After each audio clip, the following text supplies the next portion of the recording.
chase the night, wanna dance to the light. Hello po mga kababayan, mga kalingap, kabisnes kapapi, magandang buhay po, Analisa Reality Vlog.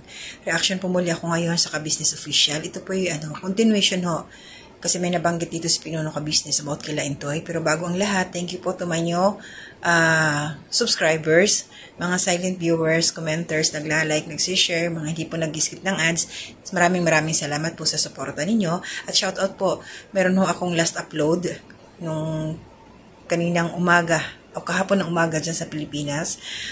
Meron pong 181 views siya as of now na ginagawa ko tong aking recording sa aking reaction. At shoutout po sa nandoon sa baba na nag-comment. Good morning po kay Nanay Soledad Belmonte, Ate M. Scords, Ma'am Rosana Garcia, shoutout po. And Ma'am Susan Dairo, shoutout din po. Good morning ho sa inyo. Hindi ko alam kung anong oras na dyan sa lugar ninyo. So, yun. Tuloy ho tayo. May nabanggit po kasi dito si Pinuno Kabisnes about kay Intoy. Nung time na hindi ito dumating, walang message, walang reply, nung naghahakot, nung naglilipat si Vera. Kasi medyo, may kabigatan po yung mga binitawang salita dito ni Pinuno Kabisnes. So, pakinggan muna natin at panoorin. Ito po yun. Ito sila Intoy ay hindi pumupunta rito sa business house pagka hindi mo tinawagan, hindi mo pinapunta, hindi tulad dati. So sige, gusto nyo lumayo na rin kayo. O yung mga basher dyan, bira! Ikaw Toy, pinalalahanan kita ng pinalalahanan Toy ha. Ano nangyayari sa inyo ni Nika? Bakit ganyan? Nag-message ka diba sa GC? Kanina pa. Na pagtulong-tulungan yung paglilipat yung pera. Nagsin ba? Walang reply. Wala. Walang reply, Toy. Bakit, Toy? Masyado ka na yata malakas, Toy, ha? Share mo sa amin yung lakas mo, Toy, para lumakas din kami. Wala akong sisinuhin ngayon, mga kabisnes. Bahala kayo dyan kung anong-ano ninyo. Basta ako sabihin ko kung ano yung totoo. So, yun po ng mga kabisnes, yung mga binitawang salita ni Pinuno patungkol kila Intoy. Ayun nga, hindi sila pumupunta doon. Kung hindi sinasabihan, pinapatawag, wala na daw kusa. Ayun ang sabi ni Pinuno doon. At nag-chat sila para pagtulong-tulungan yung araw na maglilipat sila Ate Vera. Hindi daw nag-reply. Ayun kay Mrs. Kabisnes. Pero narinig ko kay Junjun ang sabi nagsimba daw. Pero kahit ganun sana, mag-chat sila Intoy.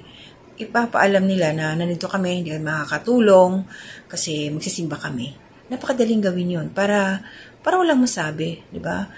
Tsaka importante din malaman kasi syempre kasama sila dyan sa Kabisnes family na kung nasaan sila. Kahit pitik lang, ay kuya ate, hindi muna kami makakarating dyan, kasi ganito, ganon. Ano yung reason nila? At ito pa rin yung nakikita ko, kasi pag ganyan, sabi nga ni Pinuno, magkakanya-kanya na lang kung ganun din lang, di ba? Tapos, isip-isip ko, kasi may kanya-kanyang YouTube channel nga, kailangan magtrabaho nila Intoy para, lalo na't nangungupahan sila, may mga financial, din yan, mga tawag dito, obligations, ganon. So, kailangan nilang magsikap din. Kaya lang, ang last upload nila is 4 days ago. So, wala. Nasaan na sila ngayon? Si Nika at saka si Intoy. Inaabangan ko yung kanilang upload. At may nakita ko doon, nag-comment naman, 1 day ago, may comment siya doon na nagpasalamat si Intoy. Nag-reply siya doon sa comment section niya, sa upload niya. Pasensya po Pinuno Dapat may solusyon. Siguro para magkaroon sila ng banding, lahat as one. Bigyan ng 5 araw na trabaho, yung Monday to Friday, ayan, bahala yung mga kagwangs, kanya-kanyang YouTube channel, trabahoin nila para makasuporta sa kanilang mga pangangailangan. Tuloy-tuloy yung upload nila kung ano yung mga diskarte nila. Lalo't wala pa silang ginagawang pagtulong kasi di ba charity nga sila. Pero syempre, financial nga ang problema. Alam nga naman unahin magtulong sa kapwa kung sa sarili mo naman, wala ka. Di ba syempre, unahin mo na yung sarili at saka yung pamilya. Ganun naman tayo. So, kahit na lang na makakapag-update, mag-update sila. Monday to Friday yan. Halimbawa lang po to, suggestion ko lang to or idea ko lang to kung halimbawa ako yung nasa sitwasyon nila Pinuno Kabisnes. And then isang araw, na 7 days naman 7 days. So, isang araw, nagsisimba sila. So, ano yun? Church day yun. So, yung may isang araw naman na matitira, bahala sila kung anong oras na mag-gather ang buong kagwang sila, Mrs. Ka-Business, yung buong Ka-Business family, second family, para magkakwentuhan, magkumustahan. Yung parang yung family, yung family bonding ng grupo nila. Once a day. Kasi mahirap yung araw-araw na kailangan mong pumunta doon, mag-report ka, yung mga ganun ba? Diba? Nasabi naman yung dati ni Pinuno Ka-Business na hindi naman na sila obligado magpunta doon. Diba? So, mas maganda pa rin talaga, merong isang araw na obligado silang magpakita.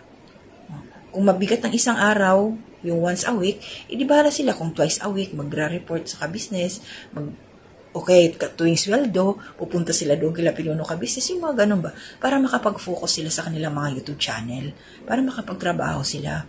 At lalo na ito, nabanggit din naman ni Pinuno na pag yung mga katulad niyan, diyan sila Vera nga, di ba, nakahiwalay na. So, pag wala na sa kanyang sariling tahanan, hindi na niya sakop yun. Di ba, nabanggit yun ni Pinuno Ka-Business. So, ibig sabihin, ito sila Intoy, since wala man sila sa bahay o poder nila, Mr. and Mrs. Ka-Business, malaya din silang gawin kung ano yung kailangan nilang gawin para sa pamilya nila. Di ba? Ganun yun eh. At saka, nababasa ko rin kasi sa comment section. Ito, nabasa ko lang talaga. Alam niyo yan, mga ka-business na nakasuporta dyan. Minsan kasi sa YouTube channel, Pinuno Ka-Business, nagbablog sila Intoy, tapos nakikisuyo nga si Pinuno, tapos mamaya nagbablog na naman sa kabila, sa kanilang channel. Parang syempre yung mga viewers, hindi natin maiwasan na sila na nga lang yung mukha. What if, total magle-level up na rin lang naman si Pinuno, gusto niya ng level up, mag-focus si Ka-Business, si Pinuno dyan sa kanyang channel, tapos, ang mga kagwangs doon sa kanilang channel, so magkakagrupo lang sila as one kung yun na yung araw na magbabanding sila, kung magla-live sila, yun nga, diba? Hindi yung laging-laging sila yung, sila na lang, kasi nauumay talaga, real talk, ang daming nauumay na sila na lang ang mukhang nakikita. So, ibig kong sabihin, maganda kasi yung paminsan-minsan lang, yung exposure ba? Yun eh. Kasi nga, magsasawa talaga yung tao. Nakikita dyan sa channel ni Pinuno. Lahat sila na mga kagwangs. Mamaya-maya, mayroon silang vlog doon sa sarili nilang mga channel. So, maganda yung, mamimiss ka. Mamimiss ka. Diba? Ganun yun eh. Magpamiss ka muna. So, yun lang yung napapansin ko doon. At saka yung, mayroon pa dito, sinabi ni Pinuno Ka-Business nga, yung patungkol sa word na malakas ka na Intoy, share mo yung lakas mo sa amin para maging malakas na din kami. Siguro na napanood na yan ni Intoy. Baka mamaya na misinterpret ba niya? Iba yung pagkakaintindi niya. Ewan ko. Kasi sa akin, ang salitang malakas, parang, ang iba kasi yung term doon mayabang. Parang yung ganun ba? Yung, paano ba i-explain yun? Basta, dahil kumikita na, so malakas na, yung parang yung ganun. Diba? Kaya ayun, walang sisinuhin si Pinuno Ka-Business. Siguro, talagang napanood yun ni Intoy. Lalo na dagdag natin dito yung mga kagwangs na nag-vlog pa sila at pinag-usapan yung nangyari nga doon kay Intoy na hindi pag-report, hindi pagpunta doon sa Ka-Business House. So, makakadagdag yun ng isipin para kay Intoy. Alam nyo naman na yun, di ba? Dapat sana sa mga kagwangs, hindi na nila ibinag yung mga ganong mga senaryo. Pinuntahan na lang nila kasi alam naman nila kung saan si Intoy. Hindi naman kasi kailangan lahat i-vlog mo kung ano yung mga nangyayari. Kung talagang pamilya, may mga time talaga na limit kung ano yung mga dapat i-share at saka yung mga hindi dapat. Tulad niyan, nabugbog na nga doon sa hindi nila pagtulong sa paglilipat nila Ate Vera, so nadagdagan pa nitong ibang mga kagwangs, sana wag naman ganun. Kasi kayo lang naman dyan. Ito, opinion ko lang ha. Kasi mas lalong, nagatungan ba? Mas lalong mamaya, hindi natin alam. Hindi pa nagsasalita si Intoy. So, maglilimang araw na. Diba? Ano lang to, yung settings lang, yung schedule lang talaga. Sana maisipan nyo ni Pinuno Ka-Business. Schedule niya, na kung ilang araw na pwede silang magkakasama lahat, talaga, may eksaktong yung schedule nga para alam nila kung kailan sila dapat magpunta doon at hindi. Para maging aware sila. So, kung kailangan pumunta, obligado talaga mag-report. So, kung hindi makakarating, magpasabi para hindi asahan. Yun lang naman. Ano lang talaga, maging professional. Yan. Professionalism ang tawag doon. So, yun lang yung sa akin. Sana maayos ito at magpakita na si Intoy.